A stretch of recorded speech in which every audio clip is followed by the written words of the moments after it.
ஆளுமைமிக்க அரசியல்வாதியாக pure politics பயிற்சி பட்டறை நேரடி இணைய வழி வகுப்புகள் உங்கள் சீட்டிற்கு முந்துங்கள் 7338824242.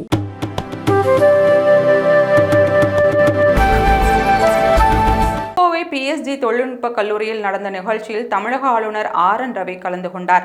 அப்போது UPSC தேர்வர்களுடன் கலந்துரையாடிய அவர், நாம் என்ன செய்ய வேண்டும் என நினைக்கிறோமோ அதற்கான வேலைகளை செய்ய வேண்டும். முடிவுகளை பற்றி கவலை கொள்ளக்கூடாது. முழு முயற்சியுடன் நம் வேலையை செய்தால் நல்ல பலன் கிடைக்கும். மக்கள், பணியாளர்கள் நோய்களில் மாட்டிக்கொள்ளக்கூடாது. உடல் ஆரோக்கியத்தில் அதிக கவனம் செலுத்த வேண்டும். எப்போதும் அறிவு சார்ந்த விஷயங்களை தொடர்ந்து படிக்க வேண்டும். நமக்கு எல்லாம் தெரியும் என்ற எண்ணத்தை மாற்றிக்கொள்ள வேண்டும் என்று அறிவுரை வழங்கியுள்ளார். மேலும் தேசத்தின் வளர்ச்சியில் அரசியல் பிரதிநிதிகளின் பங்கும் அரசு அதிகாரிகளின் பங்கும் மிக முக்கியமானது.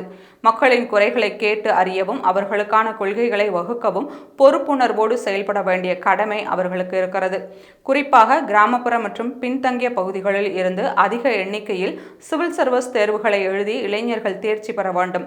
அவர்கள் அதிகாரிகளாக வரும்போது அவர்கள் சார்ந்த பகுதிகளின் பிரச்சனைகளை உணர்ந்து அந்த மக்களின் வழிகளை உணர்ந்து செயல்படுவார்கள் என்று ஆளுநர் ரவி தெரிவித்தார். தொடர்ந்து பேசிய அவர், சிவில் சர்வீஸ் பிரிவில் ஏராளமான வாய்ப்புகள் தற்போது உள்ளது. பிரதமர் மோடி தலைமையிலான இந்திய அரசு பல்வேறு வாய்ப்புகளை வழங்கி வருகிறது. இதனால் இளைஞர்கள் பெரும் பயனடைந்து வருகின்றனர். வளர்ச்சியடைந்த இந்தியாவின் பலன்களை அனுபவிக்க நாங்கள் இருக்க போவதில்லை. இளைஞர்கள் தான் அந்த பலனை அனுபவிக்க போகின்றனர். இளைஞர்கள் தான் இந்த தேசத்தின் சொத்து. அந்த அடிப்படையில் இளைஞர்கள் அவர்களது பொறுப்புகளை உணர்ந்து தேசத்தின் வளர்ச்சிக்காக செயல்பட வேண்டும் என ஆளுநர் வலியுறுத்தியுள்ளார்.